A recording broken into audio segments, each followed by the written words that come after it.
Assalamualaikum warahmatullahi wabarakatuh. Hari ini kita akan membahas terkait fluida dinamis bagian kedua. Nah, sebelumnya kita lihat gambar yang ada di sini. Di sini ada sebuah selang berisi air ya pasti. Dan ini ketika ditekan oleh jari. Mungkin ada pernah mencoba kalau misalkan selang dibiarkan ya alirannya tetap misalkan dengan ketika kita tutup sebagian permukaan selangnya dengan jari, pasti akan terlihat beda ya pancarannya ini, ya enggak? Ketika kita tutup sebagian permukaan selang ini, pancarannya akan lebih kuat ya dibanding ketika tidak ditutup gitu. Nah, hal ini akan kita bahas dijelaskan dalam konsep kontinuitas, oke? Nah, yang pertama kita bahas yaitu adalah persamaan dan prinsip kontinuitas.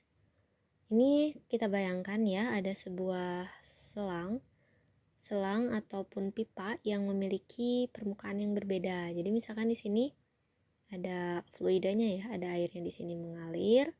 Ini ada pipa yang pertama disambung dengan pipa yang kedua dan pipa yang ketiga yang masing-masing luas permukaannya ini berbeda. Nah, seperti pada kasus contoh di awal bahwa ketika permukaan selang kita tutup dengan jari, maka semburannya akan lebih besar ya enggak dibanding ketika tidak ditutup dengan jari. Nah, hal inilah yang melandasi tentang persamaan kontinuitas. Jadi, semakin besar permukaan, kecepatan alirannya itu akan semakin kecil. Kayak gitu. Nah, sehingga di sini dirumuskanlah bahwa A1 dikali V1 itu sama dengan A2 kali V2 sama dengan A3 kali V3. Nah, di mana A ini merupakan luas permukaan pada bagian 1 dan V ini adalah kecepatan aliran fluida di bagian 1. Jadi kecepatan aliran fluida di bagian 1 jika dikalikan dengan luas permukaannya, ini akan sama dengan kecepatan aliran fluid dari bagian 2 dikalikan dengan luas permukaannya dan akan sama juga dengan kecepatan fluida di permukaan A3 dikalikan dengan luas permukaannya. Jadi bisa kita lihat untuk A1 ini karena permukaannya kecil, otomatis V-nya akan besar karena hasilnya akan sama dengan A2 dikali V2. A2 ini luas permukaan yang A2 dikali kecepatannya. Begitu juga dengan A3 karena luasnya besar, otomatis di sini pasti kecepatannya juga akan kecil. Seperti itu. Nah, prinsip kontinuitasnya di sini mengatakan bahwa pada fluida incompressible atau tak termampatkan seperti yang sudah dibahas sebelumnya, dia tidak mengalami perubahan volume. Hasil kali antara luas permukaan A dengan besar kecepatan aliran fluida ini selalu tetap. Seperti itu. Nah, selanjutnya di sini ada persamaan Bernoulli. Kita misalkan di sini ada sebuah selang juga ya. Ini bagian dari selang, katakanlah ada bagian dari selang yang permukaannya berbeda dan ketinggiannya juga berbeda. Kayak gitu. Nah, di sini ada air ya, pasti mengalir, ada air di sini, ada aliran airnya. Nah, airnya mengalir ya, karena ini tentang fluida dinamis. Nah, di sini katakanlah ada ketinggian di atas tanah dengan kita ambil pusatnya itu di tengah-tengah ya. Nah, untuk pada bagian 1, ini yang bagian 1 ketinggiannya itu H1 dan pada bagian 2 di sini ketinggiannya itu H2. Seperti itu. Nah, otomatis di sini karena luas permukaannya berbeda, nah berarti kecepatan alirannya pun juga berbeda ya kan, seperti pada prinsip kontinuitas yang sudah kita bahas sebelumnya. Nah, katakanlah di sini karena di sini ada fluida ya, ada air, otomatis di sini ada gaya yang diakibatkan oleh tekanan air sebesar luas permukaan tertentu. Atau bisa dituliskan sebagai F itu A kali V kan. Jadi gaya yang diakibatkan oleh tekanannya atau P ini dikalikan dengan luas permukaannya. Katakan ini seperti ini ya, segini misalkan. Nah, ini untuk pada bagian 1 kita analisis dulu. Nah, lalu di sini pada bagian 1 ini katakanlah air mengalir dalam selang waktu tertentu kan, sehingga di sini ada usaha. Airnya kan berpindah ya kan, airnya mengalir berarti air berpindah. Kalau ada perpindahan berarti kan ada usaha, seperti pada bahasan usaha di kelas 10 ya, kelas 10 bahwa ketika kita memindahkan sebuah benda dikatakan kita melakukan usaha, dan ini juga sama. Ketika fluida ini berpindah, otomatis di sana ada usaha. Nah, usaha merupakan perkalian dari gaya dikali dengan jarak perpindahannya ya. Nah, kita tulis di sini jarak perpindahannya itu adalah delta X. Nah, ini kita analisis yang bagian 1 dulu. Untuk gayanya atau F1-nya kita substitusikan yang A dikali P1 ini, sehingga didapatkanlah persamaan seperti ini. Nah, lalu kita juga sudah tahu bahwa luas permukaan atau A dikalikan dengan jarak, ya ini delta X ini jarak, ini adalah volume. Ya kan, luas permukaan dikalikan dengan jaraknya itu adalah volume, sehingga bisa juga kita tulis bahwa usaha ini adalah tekanan atau P kali volumenya. Ini untuk bagian 1. Nah, untuk bagian 2 juga sama. Tetapi di bagian 2 di sini gayanya berlawanan arah ke bawah ya, kebalik. Soalnya dia berada di atas, tekanannya itu pasti akan lebih ke bawah ya kan, menuju tempat yang lebih rendah, sehingga gayanya itu berarah ke bawah. Nah, untuk yang F2 juga sama, nanti di sini ada A1 kali A2 kali P2, tetapi nanti hasilnya itu dia negatif ya, negatif. Nah, negatif P2 dikali V2 gitu kan. Nah, ini kebalikannya karena arahnya dia ke bawah karena berada di atas, dan otomatis akan menekan, gaya tekan itu akan ke bawah. Nah, lalu di sini selain konsep tekanan dan gaya-gaya yang bekerja, di sini nah, sehingga usaha totalnya di sini, usaha totalnya ini merupakan usaha yang diakibatkan oleh F1 dan F2. Nah, karena F1 ini A1 P1 dan F2 ini min P2 kali V2, sehingga ketika ditotalkan ini adalah P1 kali V1 dikurangi P2 kali V2. Nah, karena di sini volumenya sama, dari mana volumenya sama? Seperti yang sudah kita bahas di asas kontinuitas bahwa pada fluida itu berlaku kecepatan dikalikan dengan luas permukaan ini konstan kan, untuk yang permukaannya kecil ataupun yang besar. Artinya di tempat yang kecil dia akan lebih cepat, dan di tempat yang besar dia akan lebih sedikit.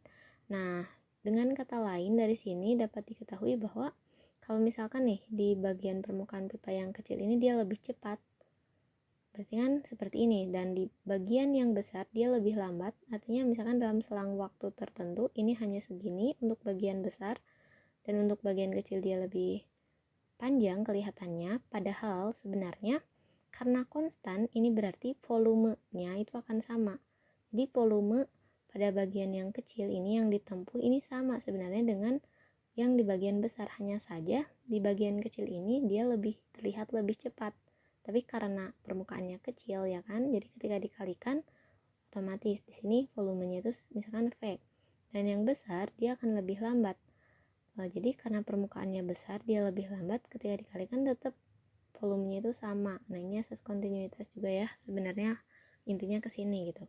Nah, sehingga dari sini untuk selang waktu yang sama di bagian 1 dan bagian 2 ini volumenya itu sama gitu. Nah, sehingga V1 dan V2 ini bisa kita tulis saja misalkan dengan V ya. Nah, lalu bisa dikeluarkan bahwa P1 dikurangi P2 ini kali volumenya. Nah, tadi kepotong. Selain gaya-gaya yang bekerja, di sini juga berlaku hukum kekalan energi mekanik ya. Yang pertama ada energi kinetiknya di sini, karena fluidanya ini dia bergerak, otomatis ada energi kinetiknya. ya kan?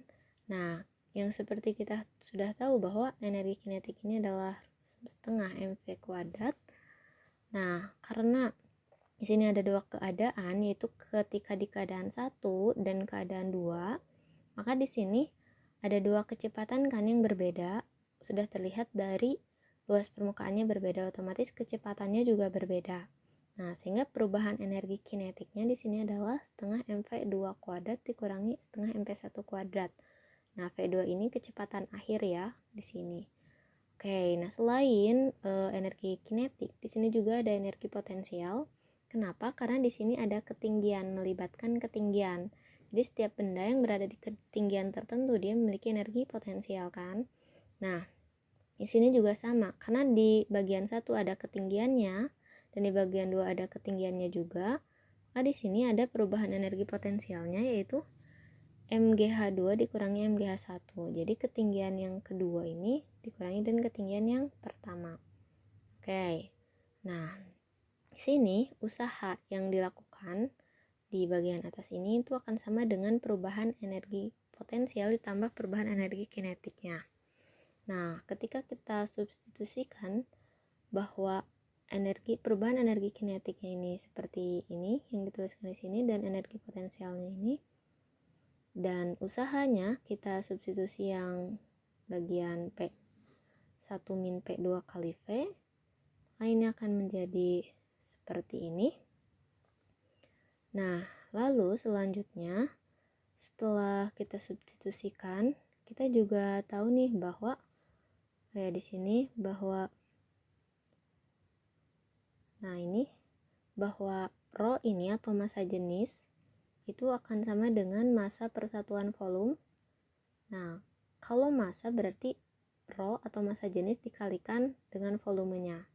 Nah, lalu di sini massa yang ada di bagian-bagian ini ya, massa-massa ini kita rubah dengan ini, rho dikali V-nya.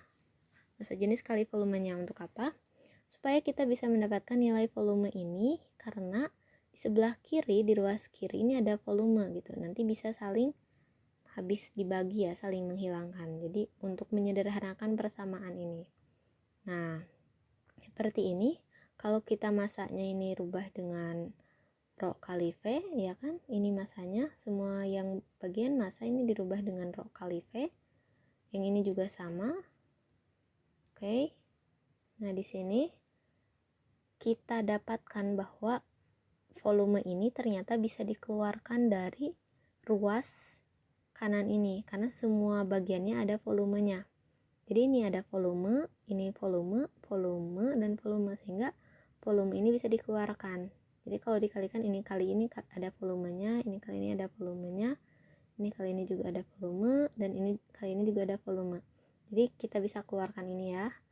Nah, dikeluarkan untuk apa? Untuk bisa dilihat nih, dari sini ada volume dan di sini ada volume, sehingga ini akan habis dibagi gitu, intinya ke sana. Nah, selanjutnya ini volumenya udah habis dibagi ya, berarti tinggal P1 dikurangi P2 dikali setengah yang ini dan ditambah yang ini. Ini bisa dipindahkan, dibuka kurungnya, ini jadi tetap negatif ya. Lalu selanjutnya untuk bagian 1 ini kita bisa pindahkan ke ruas sebelah kiri, sehingga P1 ditambah ya, yang ini setengah rho V1 karena dia negatif dan pindah ruas berarti kan dia jadi positif, tambah setengah rho V1 kuadrat, dan yang rho GH1 yang ini dia juga negatif karena pindah ruas dia jadi positif.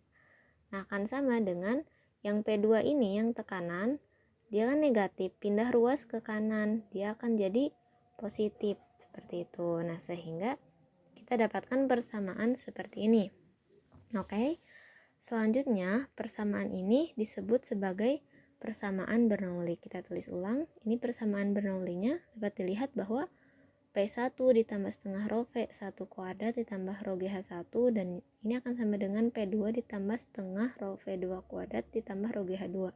Jadi bisa kita lihat bahwa untuk yang satu ini semua satu, dan yang dua juga semua dua. Berarti kalau ada 3 keadaan ini akan sama dengan P3 ditambah setengah rho P3 kuadrat ditambah rho GH3 kuadrat. Nah, dari sini bisa kita ketahui bahwa untuk P ditambah setengah rho V kuadrat ditambah rho GH ini adalah konstan.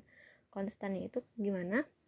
Seperti tadi, yang ini P1 semua 1 ada, rho GH-nya ada, setengah rho V-nya ada.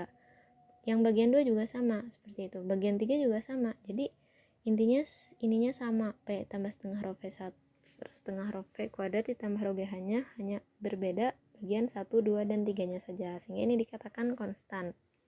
Nah, P ini berarti tekanan ya. Satuannya Newton per meter kuadrat atau Pascal, ini satuan standarnya.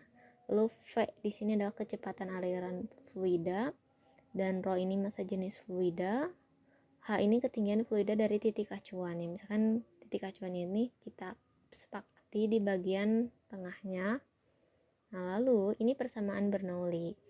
Nah, dari persamaan ini dihasilkanlah prinsip Bernoulli yang menyatakan bahwa pada fluida ideal yang mengalir melalui suatu penampang, jumlah tekanan atau P, energi potensial per satuan volume atau energi potensial per V, dan energi kinetik per satuan volume atau energi EK per V dari fluida tersebut di setiap titik sepanjang garis arus bernilai konstan. Ini dari mana ada energi potensial per satuan volume dan energi kinetik per satuan volume? Nah, dari sini. Ini EK per satuan volume. Karena tadi volumenya sudah kita keluarkan, ya enggak? Energi kinetik kan setengah mv kuadrat ya, setengah mv kuadrat. Nah, M-nya ini tadi, bentar ya kita bahas satu aja, setengah mv kuadrat. Nah, M-nya ini kan tadi itu adalah rho dikali V. Berarti di sini setengah kali